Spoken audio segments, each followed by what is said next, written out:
لله رب العالمين والصلاة والسلام على سيد الأنبياء والمرسلين وعلى آله وأصحابه أجمعين أما بعد فأعوذ بالله من الشيطان الرجيم بسم الله الرحمن الرحيم قال الله عز وجل في سورة البقرة كتب عليكم القتال وهو كره لكم وعسى أن تكرهوا شيئا وهو خير لكم وعسى أن تحبوا شيئا وهو شر لكم والله يعلم وأنتم لا تعلمون صدق الله العلي العظيم وصدق رسوله النبي الأمين۔ سورہ بقرہ کی آیت نمبر 216 آپ کی خدمت میں تلاوت کی۔ اس میں اللہ تبارک و تعالیٰ نے جہاد کے فرض کیے جانے کا حکم بیان فرمایا اور اس کی بنیاد کو بھی ذکر فرمایا کہ اللہ تعالیٰ کی طرف سے جو بھی احکام دیے جاتے ہیں وہ کس بنیاد پر ہوتے ہیں۔ اس کی ایک ہی بنیاد ہے کہ اس کے کچھ مقاصد ہوتے ہیں، اور مقاصد کو اگر واضح کیا جائے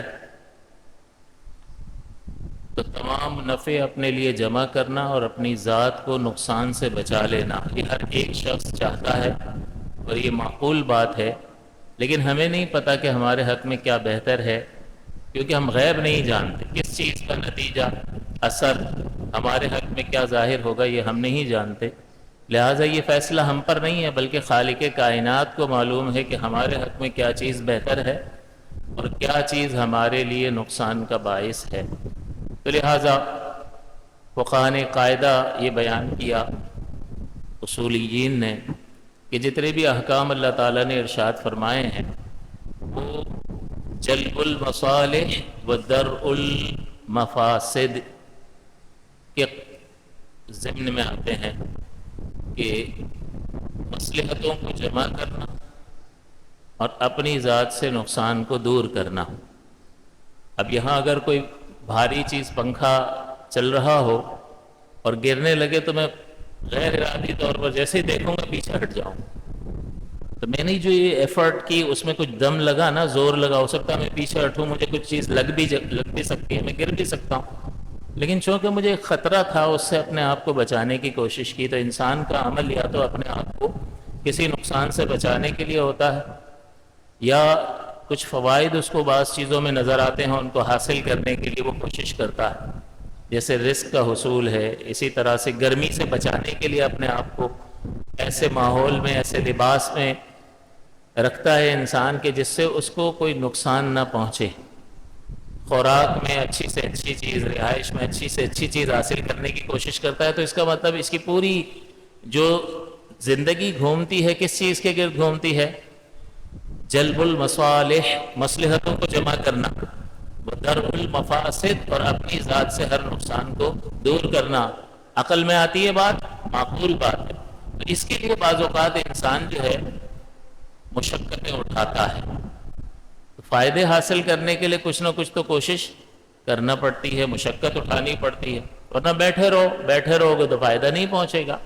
اور اسی طرح سے کوئی نقصان پہنچنے کا اندیشہ ہے تو کوئی کوشش کرو گے اپنے آپ کو نقصان سے بچانے کی۔ یہاں سانپ آ جائے اور آپ بیٹھے ہی رہیں تو اس نے تو اپنا کام کر کے نکل جانا ہے، تو آپ کچھ نہ کچھ کوشش تو کریں گے نا، ہٹیں گے، گھبرائیں گے، ڈریں گے، یہاں سے نکلنے کی کوشش۔ یہ جو ساری اچھے والے بیٹھے ہوئے تھے، بیٹھے رہتے، تو آپ کیا کہیں گے کہ بھائی اتنا بڑا نقصان تھا، جان جا سکتی تھی، اس کے لیے کچھ بھی نہیں کریں گے۔ تو اس کا مطلب یہ ہے کہ شریعت کے نظام کو اس اعتبار سے سمجھیں، شریعت نے جو بھی احکام دیے وہ فوائد کے لیے، اس میں کوئی نہ کوئی فائدہ ہمارے لیے پوشیدہ ہے، بلکہ ہزارہ فائدے پوشیدہ ہیں۔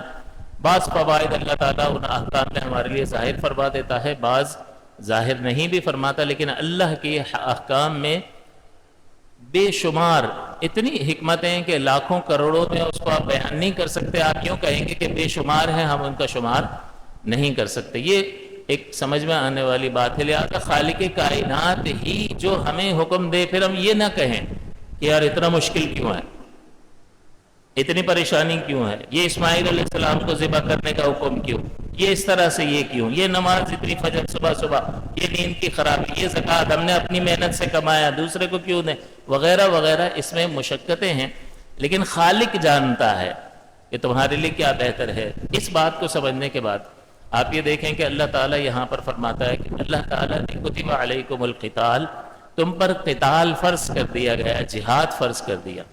یہ بالکل وہی صیغہ ہے، لازم کرنے کے لیے استعمال کیا جاتا ہے، کیا گیا ہے.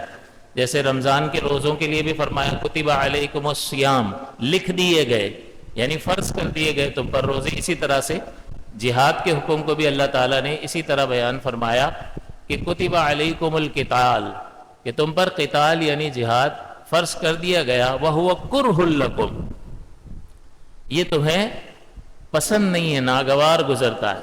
تو تمہاری طبیعت کو کیا اچھا لگتا ہے اور تمہاری طبیعت کو کیا ناگوار گزرتا ہے، اس پر احکام شرع کی بنیاد نہیں ہے. احکام شرع کی بنیاد کس پر ہے؟ جلب المصالح و درء المفاسد، مصلحتوں کو، فوائد کو جمع کرنا اور اپنی ذات سے نقصانات کو دور کرنا. اور آپ غیب جانتے نہیں ہو. اللہ نے آخر میں اس آیت کے آخر میں کیا فرما دیا؟ واللہ یعلم وانتم لا تعلمون، اللہ جانتا ہے تم نہیں جانتے. تو ہر نفع کو جمع کرنا، اپنی ذات سے نقصانات کو دور کرنا، یہ ہمیں بڑا سمجھ میں آتا ہے. یار بات تو ٹھیک ہے، عقل میں آنے والی بات ہے، کوئی غیر معقول نامعقول بات تو نہیں ہے. لیکن بتاؤ آپ کے حوالے کر دیا جائے، میرے حوالے کر دیا جائے، تو ہمارا نفس تو بہت ساری خراب چیزوں کی طرف مائل ہو جاتا ہے. تو ہمارے نفس کی میلان کو کہ ہمیں کیا اچھا لگتا ہے وہ ہمیں حکم دے دیا جائے، اور ہمیں کیا ناپسند ہے اس سے ہمیں روک دیا جائے. تو اس بنیاد پر شریعت کا نظام نہیں ہے کہ تمہیں کیا اچھا لگتا ہے اور تمہیں کیا برا لگتا ہے. اللہ کو معلوم ہے کہ چاہے تمہیں اچھا لگے یا تمہیں برا محسوس ہو، تمہارا فائدہ کس میں ہے. اور بتاؤ خالق مہربان ہے، رحمان ہے، رحیم ہے، حکیم ہے، تو اس کے احکام میں حکمتیں اور رحمت پوشیدہ ہے یا نہیں ہے. تو اللہ تعالیٰ فرماتا ہے کہ تم پر قتال، جہاد فرض کر دیا گیا. وَهُوَ كُرْهٌ لَكُمْ، یہ تمہیں ناگوار ہے، یہ تمہارے جو تمہیں اچھا لگتا ہے اس بنیاد پر حکم نہیں دیا جائے گا. سوری، پھر تم اپنا بیڑا غرق کر لو گے.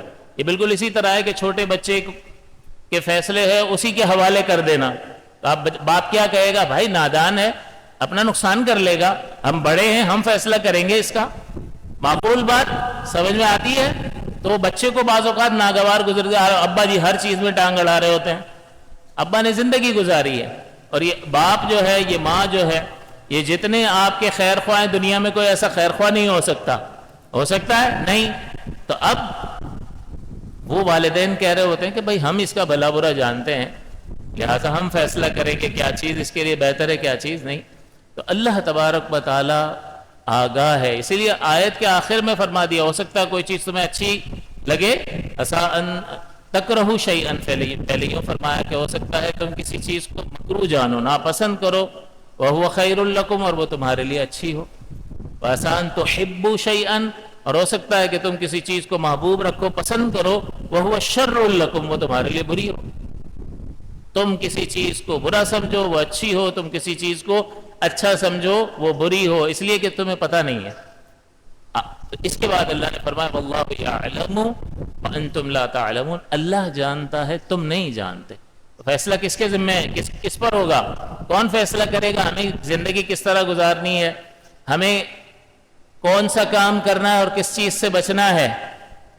ہم فیصلہ کریں گے. ہم یہ تو مانتے ہیں کہ سارے فائدے مجھے مل جائیں اور ہر نقصان سے میں بچ جاؤں، یہ سب مانتے ہیں، لیکن چاہتے ہیں کہ میری مرضی پہ ہو، یعنی مجھے جو اچھا لگتا ہے وہ مجھے کرنے کا کہہ دیا جائے، اور جو مجھے برا لگتا ہے تمہیں پتہ نہیں ہے. ہو سکتا ہے تمہیں جو چیز اچھی لگ رہی ہے وہ تمہارے حق میں بری ہو، جو چیز تمہیں بری لگ رہی ہے وہ تمہارے حق میں بہتر ہو. تو یہ فیصلہ اللہ ہی پر ہے اور وہی ہمارا بھلا کرنے والا ہے. اس لیے یہ احکام شرعیہ اللہ تعالیٰ پر ہوتے ہیں. تو جو اللہ تبارک و تعالیٰ کے فیصلوں پر سر جھکانے والا ہے، راضی برضائے حق، یعنی اللہ کی رضا پر راضی رہنے والا، چاہے اس حکم میں کتنی ہی مشقت کیوں نہ ہو، یہ سب سے بڑی عبادت ہے. کون سی عبادت؟ اللہ کے فیصلوں پر راضی رہنے والا کہ چاہے اس حکم میں، اس فیصلے میں ہمارے لیے بظاہر کتنی ہی مشقت ہو، یہ سب سے بڑی سب سے بڑی عبادت ہے کہ بس اس نے کہا ہے نا ٹھیک ہے جی کریں گے، آپ کسی چیز کو نہیں دیکھیں گے۔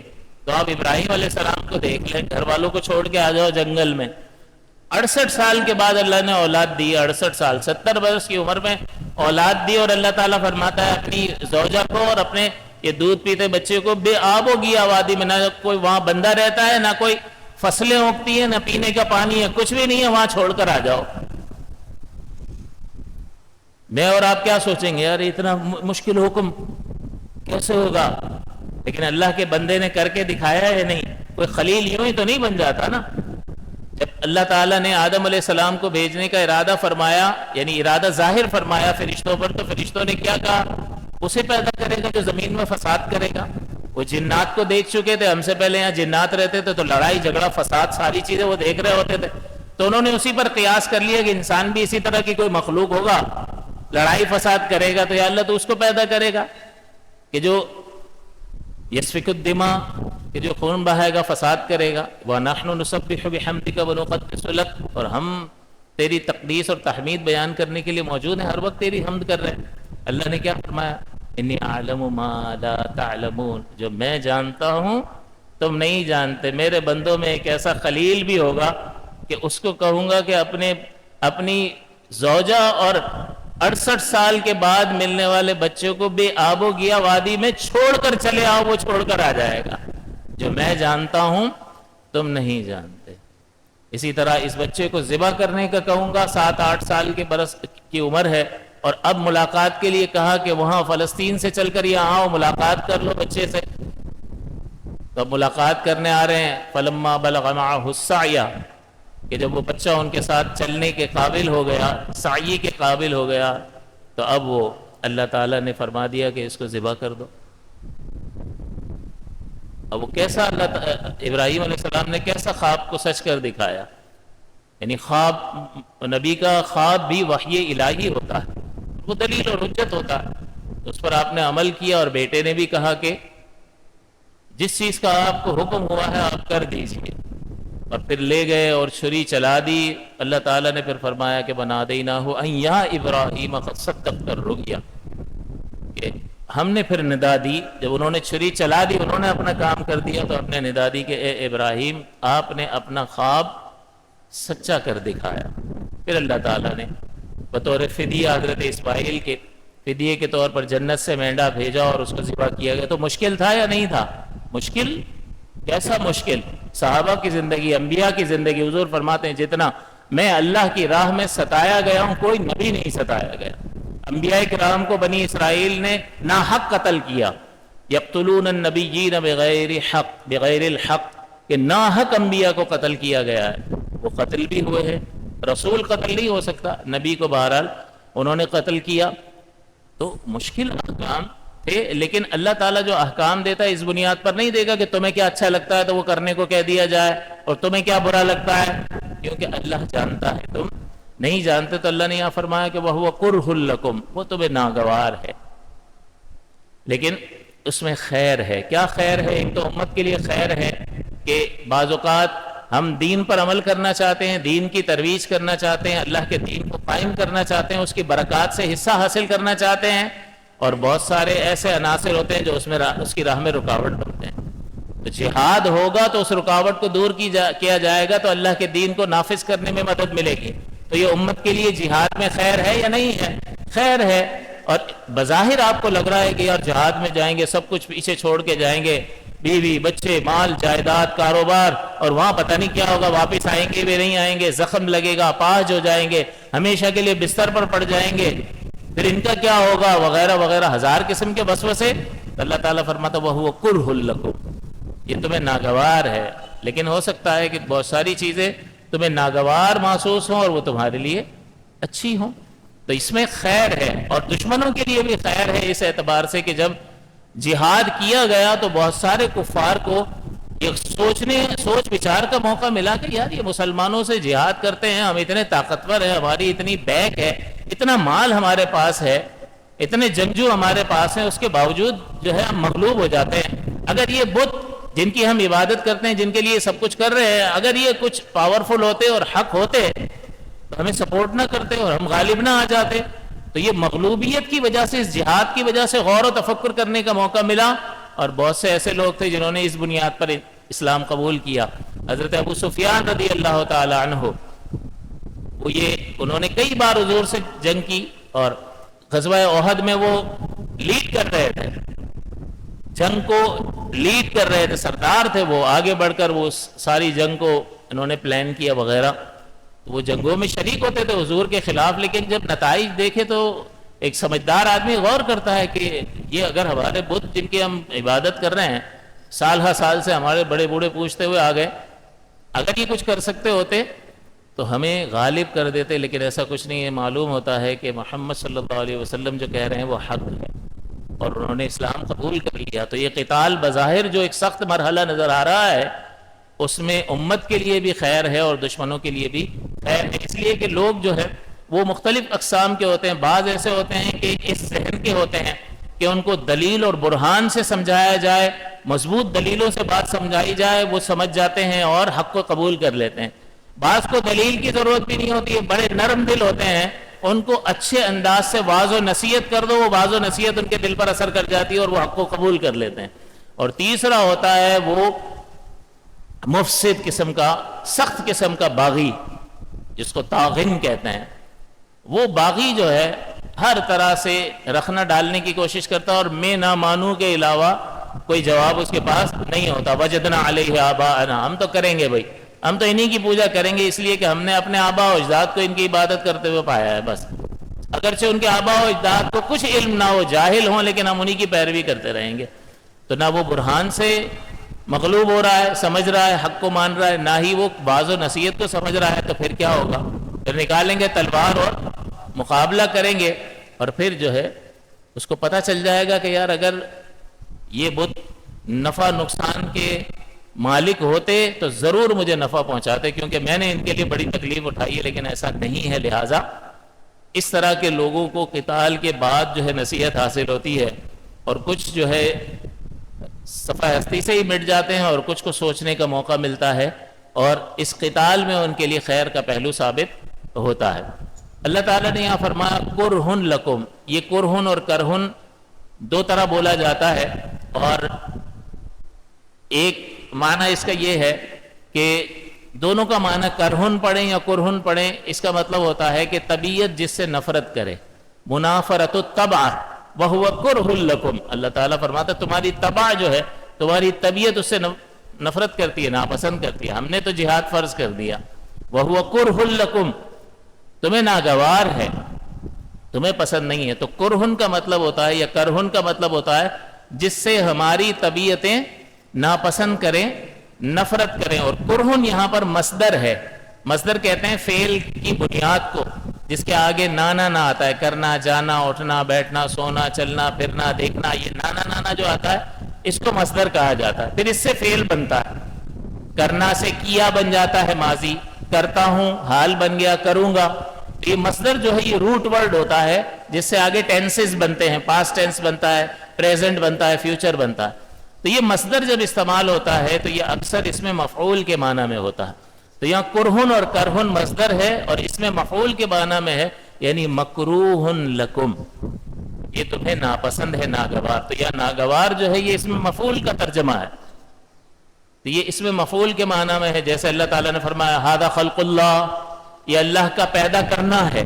خلق مصدر ہے تو ترجمہ بنے گا یہ اللہ کا پیدا کرنا ہے، لیکن یہاں پر مصدر جو ہے وہ اس میں مفعول کے معنی میں ہے. ھذا مخلوق اللہ، یہ اللہ کی مخلوق ہے. اسی طرح روٹی خبز کہتے ہیں، لیکن اصل یہ مصدر ہے اور اس کا مطلب ہوتا ہے مخبوز، پکائی ہوئی چیز. اسی طرح جریح جو ہے وہ زخمی کرنے کو کہتے ہیں، لیکن بعض اوقات کہتے ہیں ہوا جریحن، تو زخمی کرنا ہے. تو آدمی فعل ہو گیا، کیا آدمی زخمی کرنا ہوتا ہے یا آدمی زخمی ہوتا ہے؟ تو بظاہر لفظ جو ہے وہ مصدری مصدر ہے، لیکن یہ اس میں مفعول کے معنی میں ہے، یعنی ھذا مجروح، یہ زخمی ہے.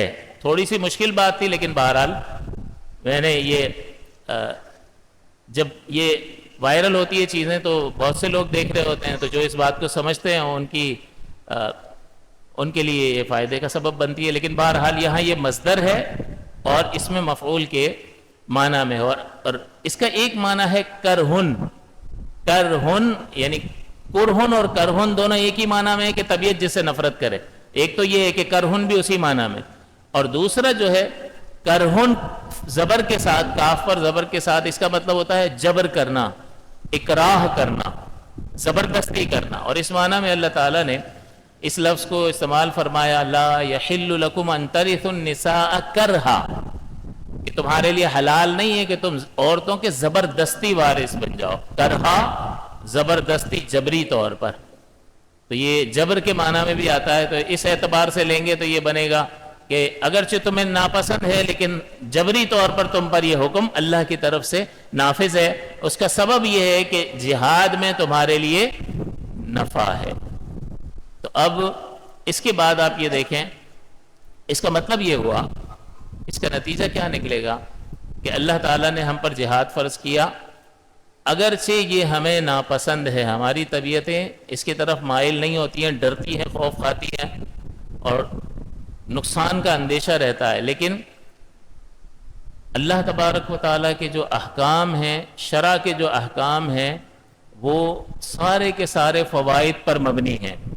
اس کی بنیاد کس پر ہے؟ اللہ نے کہا فلاں کام کرو، فلاں سے بچ جاؤ، اس کو کہا جاتا ہے اللہ کی اطاعت. رسول نے فرمایا صلی اللہ علیہ وسلم یہ کام کرو، اس سے رک جاؤ، اس کو کہا جاتا ہے رسول کی اطاعت.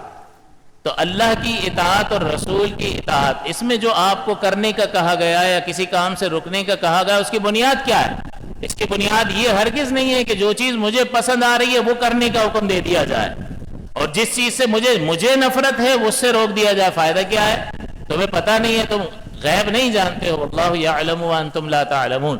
تو ہو سکتا ہے کہ جو کسی چیز کو تم ناپسند رکھو اور تمہارے لیے وہ بہتر ہو. تو بتائیے کہ اب اس کا حکم دیا جانا چاہیے یا نہیں دیا جانا چاہیے؟ اگرچہ تمہیں ناپسند ہے لیکن تمہیں کہا جائے گا کرنے کو. ناپسند ہے اس کے باوجود کرنے کا، اس لیے کہ تمہارا اس میں فائدہ ہے. ایک شخص بیمار ہے، اس کو کڑی ہوئی دوائی پینے کے لیے کہا جا رہا ہے، پسند ہے کیا؟ شوق سے پیتا ہے. کوئی روح افزا پی رہا ہے کیا؟ نہیں، ناپسند ہے، منہ کا ذائقہ تبدیل ہو جائے گا، لیکن ناپسندیدگی کے باوجود فائدہ ہے تو پیتا ہے کہ نہیں پیتا؟ ڈرپ لگاتا ہے، سوئی اندر اتنی داخل کرنے دیتا ہے، خون نکالنے دیتا ہے، آپریشن کرنے دیتا ہے. تو بظاہر اس کی ظاہری صورت کیا ہے؟ بہت درد ہوگا، بڑی تکلیف ہوگی. ہارٹ کا بائی پاس ہوتا ہے تو پورا دل جو ہے یہ آرے سے مشین سے ہی کھول دیتے ہیں، ربس وغیرہ، اور دل تک ایکسیس کر کے دل کو نکال لیتے ہیں. مشین پر زندہ ہوتا ہے انسان، وہ پتہ نہیں کیا کچھ وہ کر رہے ہوتے ہیں. اس کے بعد وہ دوبارہ وہ جھٹکے دیتے ہیں، 2 جھٹکے دیتے ہیں، پہلے میں ہی دل دھڑک جائے ٹھیک ہے، دوسرا آخری ہوتا ہے، آ گیا واپس تو آیا ورنہ گیا. اس حد تک سپردگی، اس حد تک. لیکن کیا ہوتا ہے کہ یار یہ بیماری ہے، یہ میری جان لے جائے گی، لہٰذا اپنے آپ کو بچانے کے لیے تو بظاہر تو طبیعت اس کی طرف مائل نہیں ہوتی ہے، لیکن انسان کرتا ہے یا نہیں؟ تو اللہ تعالیٰ فرماتا ہے عسیٰ ان تکرہوا شیئا وہو خیر لکم، کہ بہت ممکن ہے، ہو سکتا ہے کہ تم کسی چیز کو ناپسند کرو لیکن تمہارے لیے بہتر ہو. تو بنیاد حکم شرع کی کیا ہے کہ اللہ تعالیٰ جو حکم دے بس اس کو قبول کر لو. اور میں نے آپ کو عرض کیا کہ سب سے بڑی عبادت جو ہے وہ یہ ہے کہ اللہ تعالیٰ کے فیصلوں پر، اس کے حکم پر بندہ راضی رہے، چونکہ اس نے حکم دے دیا، میرا نقصان کبھی بھی نہیں کرے گا، وہ مجھے کبھی بھی وہ مصیبت میں نہیں ڈالے گا، ایسی مصیبت میں جو میرے لیے ہلاکت کا باعث ہو، بلکہ وہ مصیبت مجھے بظاہر لگنے والی مصیبت جو ہے وہ میرے لیے عافیت کا سبب اور ذریعہ ہوگی. یہ جو اللہ تعالیٰ نے حکم نازل فرمایا قتال کا، اس میں مختلف اس کی تفسیر میں احتمالات ہیں. ایک احتمال یہ کہ یہ سابقہ امتوں پر جو جہاد فرض کیا گیا تھا اس کی خبر دینے کے لیے ہے، جیسے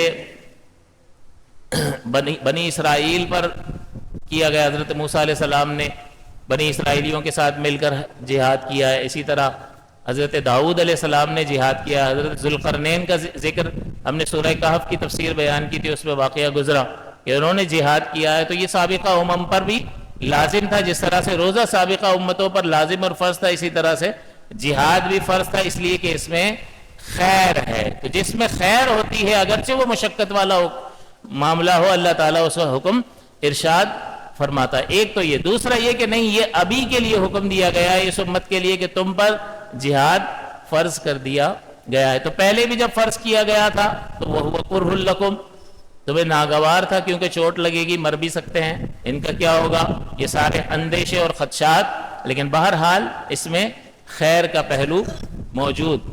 یا ہو سکتا ہے امت مصطفیٰ صلی اللہ علیہ وسلم کے لیے اس آیت پاک کا نزول کیا گیا کہ تم پر جہاد فرض کر دیا گیا ہے. وَهُوَ كُرْهٌ لَكُمْ, یہ سورہ انفال میں اس کا ذکر ہوا کہ اس کی طرف اشارہ ہے کہ جس میں ایک بندہ 10 کے مقابلے میں ہوگا تب بھی ثابت قدم رہے گا. 1 اور 10 مشکل حکم ہے یا نہیں ہے؟ مشکل ہے. پھر اللہ تعالیٰ نے بعد میں تخفیف فرما دی کہ 2 کے مقابلے میں 1. لیکن وَهُوَ كُرْهٌ لَكُمْ, وہ اس وقت تمہیں جہاد کرنا ناپسند تھا کیونکہ تمہاری تعداد کم تھی.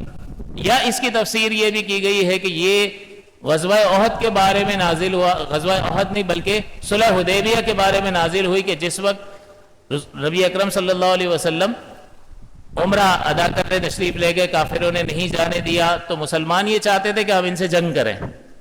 اب یہ جنگ کر رہے ہیں اور اللہ تعالیٰ حکم دے رہا ہے صلح کرو, تو یہ ان کو ناگوار تھا. اس وقت یہ چاہ رہے تھے ہم جہاد کریں, لیکن اللہ تعالیٰ نے حکم دے دیا کہ صلح کرو. تو حضرت صدیق اکبر رضی اللہ تعالیٰ عنہ واحد شخصیت ہے کہ جنہوں نے کوئی اعتراض نہیں کیا. باقی سب کو پریشانی لاحق ہوئی کہ یہ ہم کیوں ایسا معاہدہ کر رہے ہیں جس میں ساری شرطیں ان کے فائدے کی ہیں, ہمارے فائدے کی ایک بھی شرط نہیں ہے, حالانکہ ہم تعداد میں اتنے زیادہ ہیں, ان کو سبق سکھا سکتے ہیں. تو اس وقت ان کا رجحان, ان کا قلبی میلان جہاد کی طرف تھا, لیکن اللہ تعالیٰ نے فرمایا نہیں صلح کرو.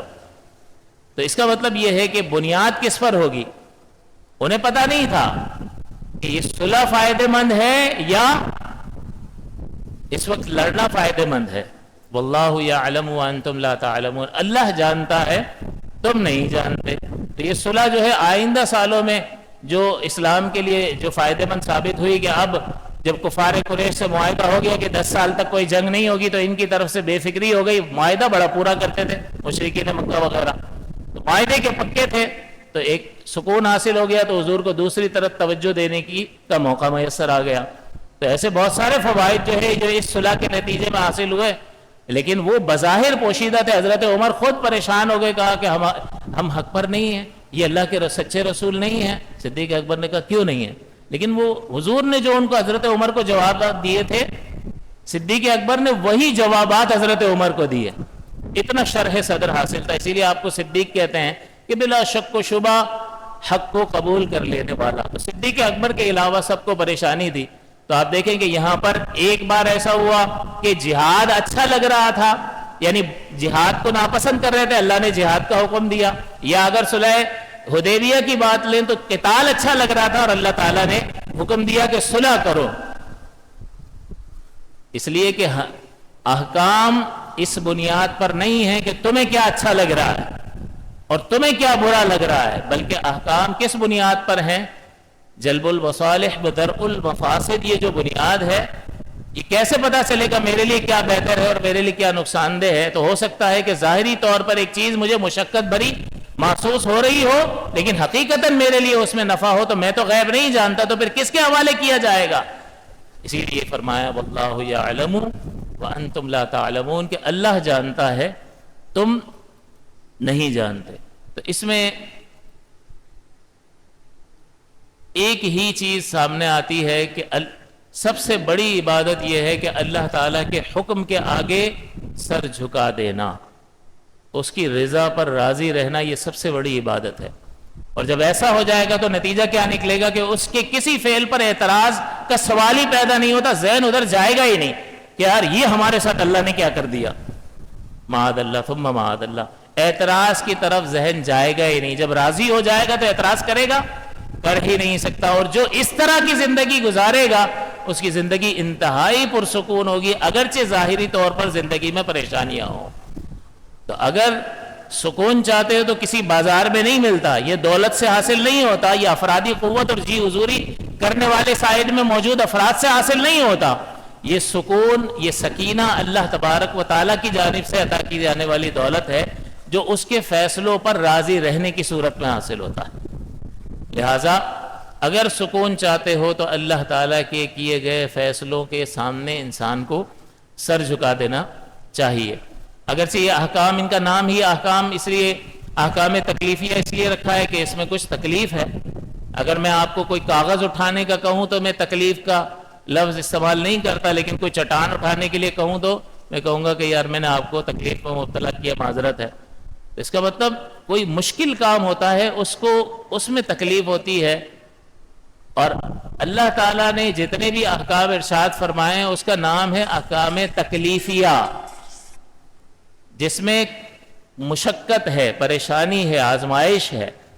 تو جتنے بھی احکام دیے ہیں اس میں تکلیف ہے، اور تکلیف ہم برداشت کرنے کے لیے تیار ہوتے ہیں۔ ہم تو چاہتے ہیں مزے ہوں، آرام ہی آرام ہو، کوئی ٹینشن نہیں ہونی چاہیے زندگی میں، لیکن بہت سارے مقاصد حاصل کرنے کے لیے انسان خود کو، اپنے آپ کو خود ساختہ مشقتوں میں مبتلا کرتا ہے۔ اور اس کی نظیریں موجود ہیں۔ ایک شخص جو ہے وہ کڑی دھوپ میں کام کر رہا ہے، سڑک بنا رہا ہے، عمارت تعمیر کر رہا ہے سخت دھوپ میں۔ وجہ اس لیے کہ وہ اپنی زندگی کو آسان بنانا چاہتا ہے، کسی کے آگے ہاتھ نہیں پھیلانا، تو اس کو مشقت اٹھانی پڑ رہی ہے یا نہیں؟ تو انسان اپنی زندگی کو آسان کرنے کے لیے بہت ساری مشقتیں اٹھاتا ہے۔ اسی طرح سے دنیا اور آخرت کی فلاح اور کامیابی کے لیے کہ صحیح انسانی زندگی، جس کو انسانی زندگی کہا جائے، یہ بنے گی کیسے؟ حیوان کی صورت میں پیدا ہوا ہے، تو جو من میں آئے وہی کرتا رہے تو پھر یہ حیوان سے آگے نہیں بڑھ سکا۔ لیکن یہ انسان صرف حیوان نہیں ہے، روح اور جسم کا مجموعہ ہے، اور اس کی روحانی تقویت کے لیے اللہ تعالیٰ نے احکام لازم کیے ہیں۔ روزہ سخت حکم ہے، جائز چیزوں سے روک دیا ہے تاکہ یہ بھوک اور پیاس کو برداشت کرے، نفس پر قہر بن کر یہ چیز ٹوٹے، تاکہ اس کے لیے اللہ کے احکام کو 11 مہینوں میں پورا کرنا ممکن ہو جائے۔ تو مشقت ہوگی، بظاہر مشقت ہوگی، لیکن وہ حقیقتاً ہمیں روحانی ترقی دے رہی ہوگی، اور جب روحانی ترقی انسان کو حاصل ہوتی ہے تو وہ اس حیوانیت پر جو اس کے وجود کا ایک لازمی جز ہے، روح اور جسم، اس کی حیوانیت پر روحانیت غالب آتی ہے، اور وہ اللہ تعالیٰ کے قرب کی منازل طے کر سکتا ہے۔ ورنہ ایک کتے میں اور پھر اس جسم میں کوئی بھی فرق نہیں ہے، کیونکہ وہ بھی پھر کھا پی کے اگر جسم ہی پالنا ہے تو وہ بھی کچرے وغیرہ کھا کر نالی میں منہ ڈال کر وہ پل بڑھ جاتا ہے۔ تو اگر یہ جسم ہی پالنا ہے تو پھر وہ حیوانیت سے آگے نہیں بڑھ سکے گا۔ لیکن اگر اللہ کا قرب حاصل کرنا ہے تو اس کے لیے روحانیت مضبوط ہونی چاہیے، اور روحانیت کے مضبوط ہونے کے لیے اللہ کے احکام کے آگے بندے کو سر جھکانا لازم اور ضروری ہے، چاہے اس میں کتنی ہی مشقت کیوں نہ ہو۔ اور بزرگوں نے بھی یہ قواعد کے طور پر ان چیزوں کو ذکر فرمایا کہ جس چیز میں نفس کو مزہ آئے وہ سمجھ لو تمہارے لیے نقصان کا باعث ہے۔ اکثر ایسا ہوتا ہے، اکثر، ہمیشہ نہیں، اکثر ایسا ہوتا ہے۔ اور جو چیز تمہیں مشقت بھری محسوس ہو وہ جو ہے اچھی ہوتی ہے، تمہارے لیے فائدے کا باعث ہوتی ہے۔ لیکن ہم کیا کرتے ہیں، یار اس میں ٹینشن ہے، چھوڑو، اس طرف چلے جاؤ۔ تو ضروری نہیں ہے کہ آپ جو ہے بیل مجھے مار، اسی کو اختیار کریں، لیکن حقیقت یہ ہے کہ اللہ کی طرف سے جب حکم آتا ہے اور اس میں سختی بھی ہو، اس میں تنگی بھی ہو، اس میں مشقت بھی ہو، تو آپ سمجھ جاؤ کہ یہ مشقت میرے لیے نفع کا باعث ہے۔ فجر کی نماز یار اتنی صبح صبح کیوں رکھی؟ ظہر میں ہی رکھ دیتے، دونوں ہم ساتھ پڑھ لیتے، تو بھائی عشاء میں ہی 5 رکھ دیتے نا، ساتھ ہی پڑھ لیتے آپ۔ ایک میرا گاہک تھا، وہ نماز کا وقت ہو گیا، میں نے کہا چلو نماز پڑھنے کے لیے، میں اس سے ملاقات کے لیے گیا تھا، تو بولے یار میں تو رات میں ساری 5 پڑھ لیتا ہوں، یعنی فجر تو پڑھ لیتا ہوں، باقی عشاء جب پڑھتا ہوں نا تو یہ ظہر اثر مغرب پڑھ لیتا ہوں۔ یار وقت کے ساتھ ہے تو قضا کرنا حرام ہے۔ بولے کاروبار میں اللہ کو کہوں گا نا، میرا بزنس تھا، اللہ کو پتا نہیں تھا کہ اس کا بزنس ہوگا اور اللہ نے فرض کر دیا۔ ایک آدمی جو ہے وہ سود پہ پیسہ دے رہا ہے، تو اس کو کہا یار حرام ہے اس طرح سے آپ یہ سودی کاروبار کر رہے ہو، پیسے دے رہے ہو، اس پہ نفع لے رہے ہو ڈائریکٹلی بات کر کے کہ بھئی اتنے لاکھ دوں گا اور اس پہ اتنا مہینہ لوں گا، سود ہے، حرام ہے۔ تو آگے سے کہتا ہے یار یہ تو میرا بزنس ہے نا، اور نماز جماعت نہیں چھوڑتا۔ جسم میں حرام کا لباس، جسم میں حرام خوراک، حضور نے فرمایا جو جو جسم جو ہے جو گوشت حرام سے بڑھے اسی لائق ہے کہ آگ میں جلایا جائے.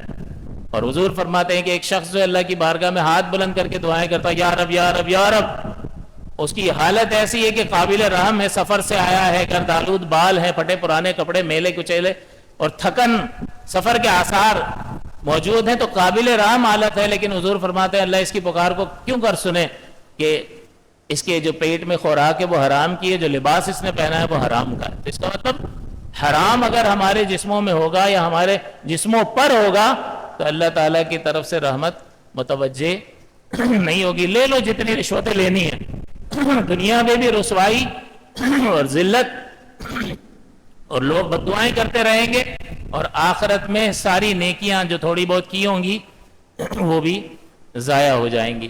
تو بہرحال کہ ایک بزرگ نے یہ بھی کہا کہ جب تو دو باتوں کے درمیان پریشان ہو جائے نا، کیا کروں کیا کروں، یہ کروں یہ کروں، تو جو مشکل والا ہو نا وہ کر لینا، کیونکہ مشکل میں ہمیشہ خیر ہوتی ہے اور آسانی میں جو ہے وہ خیر نہیں ہوتی ہے. تو کبھی تذبذب میں مبتلا ہو جائے، کوئی مشورہ دینے والا نہ ہو تو مشکل والی بات کو اختیار کر لینا. اور یہ بھی بزرگوں نے لکھا کہ اوفل عبادات و اشدھا رضا العقل بافعال اللہ عز وجل، سب سے بہترین اور عظیم ترین عبادات میں سے عبادت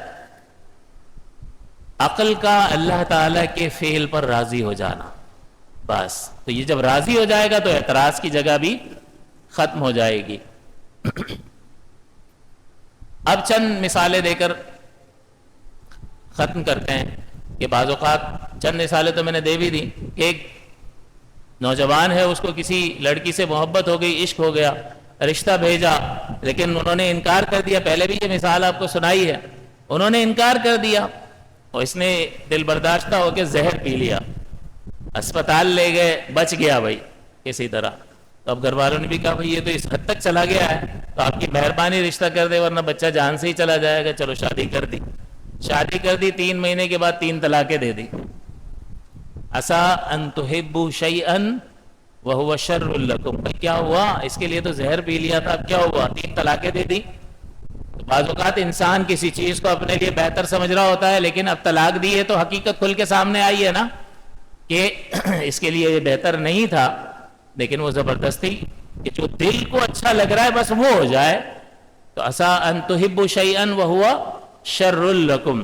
اسی طرح حضور نے فرمایا، اللہ تعالیٰ قرآن میں فرماتا ہے کہ بعض اوقات بیوی کی طرف میلان قلب زیادہ نہیں ہوتا، یہ اچھی نہیں لگتی، یوں ہے فلاں ہے، چنی ہے چنا ہے. اللہ نے جوڑا بنایا، نبھاؤ بھائی. اللہ تعالیٰ فرماتا فَإِن كَرِهْتُمُوهُنَّ، کہ اگر تمہیں وہ پسند نہیں ہے بیویاں، فَعَسَىٰ أَن تَكْرَهُوا شَيْئًا، یہاں بھی اللہ تعالیٰ نے فرمایا کہ ممکن ہے کہ تم ناپسند کرو کسی چیز کو، وَيَجْعَلَ اللَّهُ فِيهِ خَيْرًا كَثِيرًا، حالانکہ اللہ تعالیٰ اس میں تمہارے لیے بہت برکت ڈال دے. ہو سکتا ہے. اور حضور نے بھی فرمایا کہ جب چند عورتوں میں سے کسی کو کسی بنیاد پر اختیار کرنے کا، فیصلہ کرنے کا موقع آئے کہ ایک خوبصورت بھی ہے اور نسب والی بھی ہے اور مال والی بھی ہے اور دوسری طرف جو ہے وہ دینداری میں آگے ہے، تو حضور نے فرمایا فَاظْفَرْ بِذَاتِ الدِّينِ، تم دیندار عورت کو اختیار کرو، اس لیے کہ اس نے نسلوں کی تربیت کرنی ہے. تو جو دیندار ہوگی اس کے حوالے اپنی نسل کو کرو گے تو یہ تمہارے لیے مفید ہے. تو لہٰذا ظاہری کچھ فائدے، اگر کوئی عورت جو ہے وہ حسین بھی ہے، اچھے نسب والی بھی ہے، مالدار بھی اور دیندار بھی ہے، تو نور علی نور ہے. لیکن میں یہ کہہ رہا ہوں کہ اگر کبھی تقابل ہو جائے تو کس چیز پر فیصلہ کیا جائے، تو حضور کا فرمان یہ فَاظْفَرْ بِذَاتِ الدِّينِ، کہ تو دیندار کو ترجیح دینا. اس میں بعض اوقات ہو سکتا ہے کہ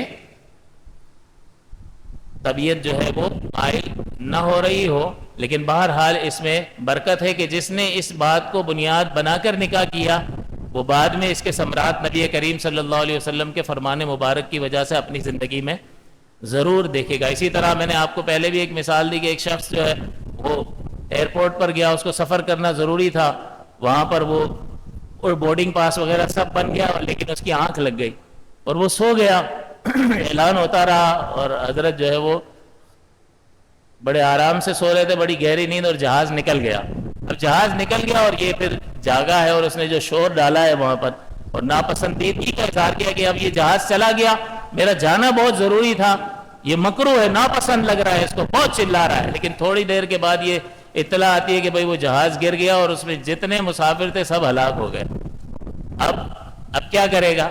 کہے گا اللہ تعالیٰ شکر ہے، اچھا ہوا تو نے سلا دیا، تو تمہیں پتہ نہیں ہے عسیٰ ان تحبوا شیئا وہو شر لکم، کہ ممکن ہے کہ تمہارے لیے کوئی چیز تم محبوب رکھو اس کو اور وہ تمہارے لیے بری ہو۔ ایک بچہ ہے، اس نے تعلیم یعنی علم دین حاصل کرتے کرتے علم دین چھوڑ دیا اور کمانے کی غرض سے دوستوں کے ساتھ کسی دوسرے ملک جانے کا ارادہ کر لیا۔ اب جاتے جاتے والد صاحب سے پوچھا کہ ابا پیسوں کی بھی تنگی ہے اور میں نے یہ فیصلہ کیا، میں پڑھائی چھوڑ رہا ہوں اور میں ان کے ساتھ جا رہا ہوں، گاڑی تیار کھڑی ہے اور میں نکل رہا ہوں۔ تو والد نے کہا کہ بھئی اگر تو مجھے راضی رکھنا چاہتا ہے تو میں چاہتا ہوں کہ تو مت جا اور اپنی تعلیم کو جاری رکھ اور دین کے لیے کام کر، میری یہ خواہش ہے، اگر تو مجھ سے پوچھتا اور مجھے راضی رکھنا چاہتا۔ وہ کہتا پتہ نہیں میرے دل میں اللہ نے ڈال دیا، میں نے کینسل کر دیا ان کے ساتھ جانا اور اس کو یہ فیصلہ کر لیا کہ میں ابا کی بات مانوں گا اور یہ نہیں جاؤں گا، ان کے ساتھ تعلیم جاری رکھوں گا دین۔ ایک دن بعد اطلاع ملی کہ وہ بس جو ہے وہ حادثے کا شکار ہو گئی اور جتنے افراد اس میں سوار تھے سب جاں بحق ہو گئے۔ تو وہ باپ کا شکریہ ادا کرتا ہے کہ میرے جسم کو بھی بچا لیا اور میرے دین کو بھی بچا لیا۔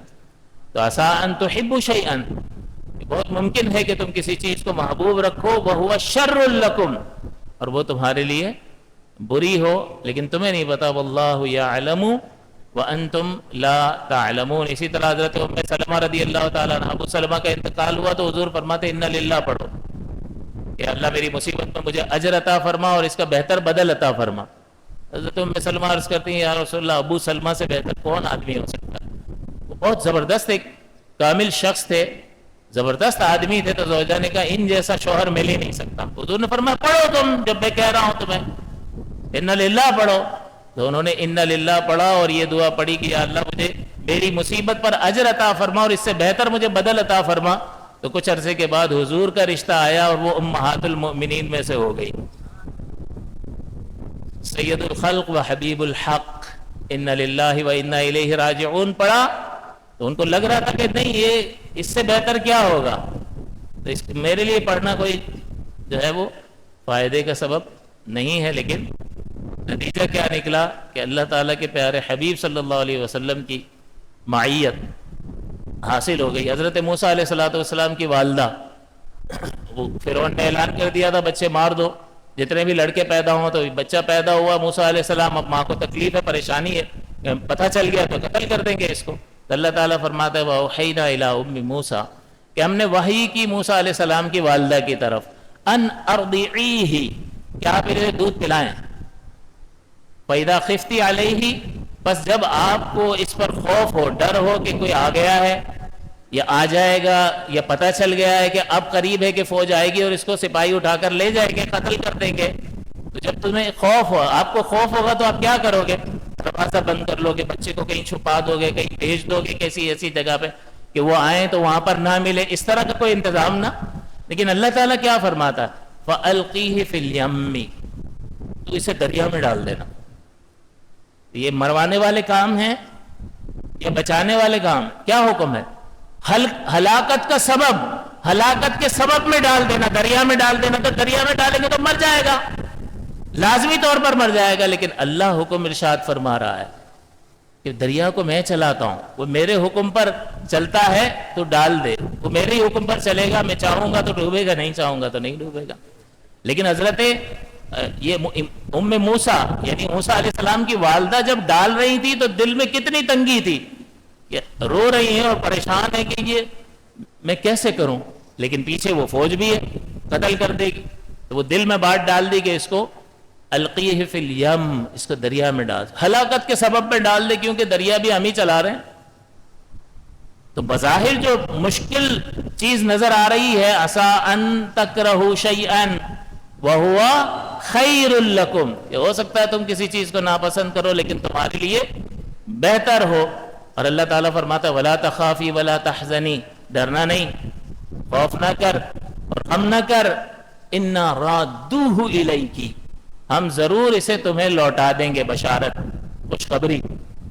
دو حکم بھی فرمائے نا اللہ تعالیٰ نے کہ دودھ پلائے اور پھر ڈر ہو تو ڈال دو دریا میں، دو حکم دیے، اور پھر یہاں دو چیزوں سے منع کر دیا کہ ڈرنا بھی نہیں، خوف بھی نہیں کھانا، یہ نہی ہے، اور پھر دو بشارتیں اللہ تعالیٰ نے فرمایا اِنَّا رَادُّوهُ إِلَيْكِ، کہ ہم لوٹا دیں گے حضرت موسیٰ علیہ السلام کو آپ کی طرف، وَجَاعِلُوهُ مِنَ الْمُرْسَلِينَ، اور ہم انہیں رسولوں میں سے کر دیں گے۔ تو دو بشارتیں کہ لوٹائیں گے بھی، بچہ مل جائے گا، بچ جائے گا، کچھ بھی نہیں ہوگا اس کو، اور اسے رسولوں میں سے بنائیں گے۔ تو آپ غور کیجئے کہ بظاہر ایک چیز مشقت بھری محسوس ہو رہی ہے، لیکن اللہ نے فرمایا فَالْقِيهِ فِي الْيَمِّ، اس کو دریا میں ڈال دے، عَسَىٰ أَن تَكْرَهُوا شَيْئًا وَهُوَ خَيْرٌ لَكُمْ۔ تو اس کا مطلب یہ ہوا کہ اللہ نے یہ جو نظام بنایا ہے احکام کا، کچھ کرنے کا کہا، کسی چیز سے روک دیا، اس کی بنیاد کیا ہے؟ اس کی بنیاد یہ نہیں ہے کہ جو مجھے اچھا لگتا ہے وہ مجھے حکم دے دیا جائے، اور جس چیز میں مجھے مزہ نہیں آتا اس سے روک دیا جائے، یہ نہیں ہے، بلکہ جس میں تمہارے لیے فائدہ ہو وہ حکم دیا جائے گا، جو تمہارے لیے نقصان کا باعث ہو اس سے روکا جائے گا، اگرچہ جس چیز کا حکم دیا جا رہا ہے اس سے تمہاری طبیعتیں نفرت کرتی ہوں، لیکن اس میں تمہارے لیے فائدہ ہوگا، تو اللہ تعالیٰ اس چیز کا تمہیں حکم ارشاد فرمائے گا۔ وجہ اس کی یہ کہ یہ چیز تم پر نہیں چھوڑی جا سکتی ہے۔ عالم الغیب کون ہے؟ اللہ تعالیٰ ہے، اس لیے اللہ تعالیٰ فرماتا ہے واللہ یعلم وانتم لا تعلمون، اللہ جانتا ہے تم نہیں جانتے۔ اسی طرح حضرت ابراہیم کے واقعے کو میں نے سرسری طور پر ذکر کر دیا کہ اتنا مشقت بھرا واقعہ کہ خاندان والوں کو چھوڑ کر آ جاؤ، تو ایسی جگہ پر چھوڑ کر آ گئے جہاں نہ کھانے کی کوئی چیز ہے نہ پینے کی کوئی چیز ہے، ہلاکت یقینی ہے یا نہیں ہے؟ وہ انسان نہیں بستا ہے، بعد میں انسان بسنا شروع ہو گئے، اور وہ آباد ہو گیا علاقہ، اور ہر طرح کی نعمتیں وہاں پر آ گئی، کیونکہ پانی ہی نہیں تھا۔ جس ایریا میں پانی نہیں ہوگا وہاں پبلک آباد نہیں ہوگی۔ آج ایسے بہت سارے سیارے ہیں جہاں پر یہ مشن بھیجے جاتے ہیں کہ وہاں تلاش کرو، پانی ہے وہاں زندگی ہوگی، پانی ہے تو ہم پھر وہاں شفٹ ہو جاتے ہیں، یہ زمین سے چلے جاتے ہیں۔ پانی ہی بنیاد ہے زندگی کی، پانی بھی نہیں ہے وہاں، تو سبب ظاہری طور پر یقینی ہلاکت ہے یا نہیں ہے، لیکن اللہ تعالیٰ نے ایک چھوٹے سے بچے کی کمزور ایڑی مارنے پر وہاں سے ایسا پانی جاری فرما دیا کہ جو خوراک کے لیے اور پیاس کے لیے دونوں کے لیے کافی ہے، اور آج تک جاری و ساری ہے۔ اور پھر کیسی حفاظت اللہ نے فرمائی۔ تو بظاہر سبب ہلاکت ہے، لیکن جو اللہ پہ بھروسہ کرنے والے لوگ ہوتے ہیں ان کو پتا ہوتا ہے کہ وہ ضائع نہیں فرمائے گا، اور بظاہر اگر اللہ کا یہ ارادہ ہے کہ ہماری جان اس کی راہ میں چلی جائے تو بھئی یہ جان تمہاری تھی کیا؟ تم کہیں سے لے کر آئے تھے؟ کسی نے کیا خوب کہا کہ جان دی ہوئی اسی کی تھی، حق تو یہ ہے کہ حق ادا نہ ہوا۔ جان دے کر بھی اللہ تعالیٰ کا حق کیسے ادا ہو سکتا ہے؟ اسی کی دی ہوئی جان تھی، پھر بچے کو ذبح کر رہے ہیں۔ جب کفار جو ہے وہ اپنے میلوں پر چلے گئے تو حضرت ابراہیم کو حکم دیا گیا کہ ان کے بتوں کو توڑ دو، اور یہ جو کلاڑا ہے وہ بڑے بت پہ رکھ دو۔ اب بندہ تھوڑی دیر کے لیے بھی نہیں سوچے گا کہ یہ آئے گا، قوم آئے گی تو میرا کیا حال کرے گی، ان کے بتوں کو اگر میں توڑ دوں اللہ کے کہنے پر تو یہ آ کے میرا کیا حال کریں گے۔ میں آپ کو کہوں بھائی انڈیا میں جا کے مندر میں بت توڑ دو تو آپ کیا کہو گے؟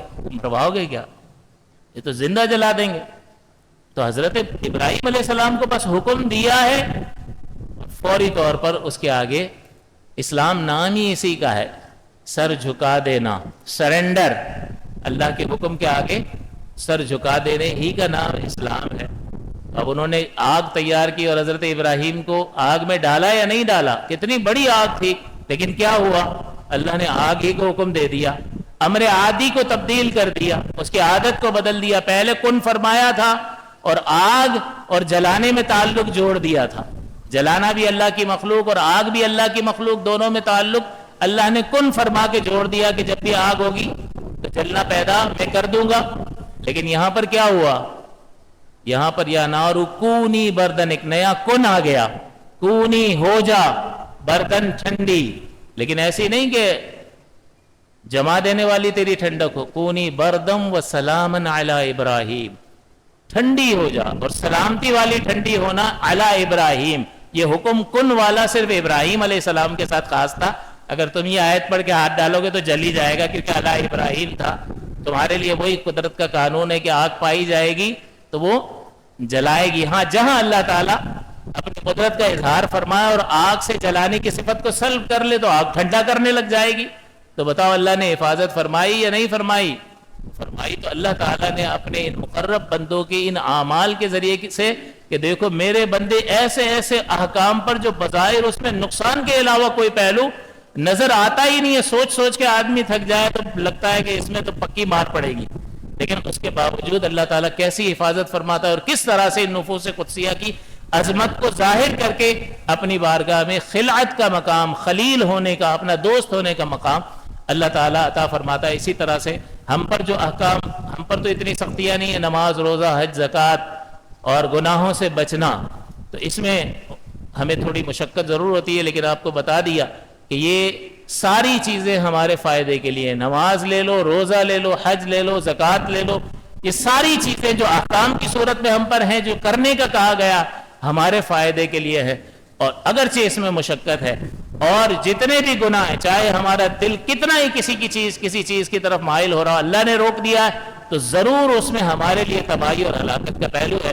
اللہ کے احکام پر، اللہ تعالیٰ کی ذات اقدس پر بھروسہ کر کے اپنی ان نفسانی خواہشات کو اور میلان قلبی کو ترک کر کے اللہ کے حکم کے آگے ہمیں سر جھکانا چاہیے. اللہ تعالیٰ سے دعا ہے کہ اللہ تعالیٰ ہمیں اس حکمت کو سمجھنے کی توفیق عطا فرمائے. آمین. وآخر دعوایا ان الحمد للہ رب العالمین.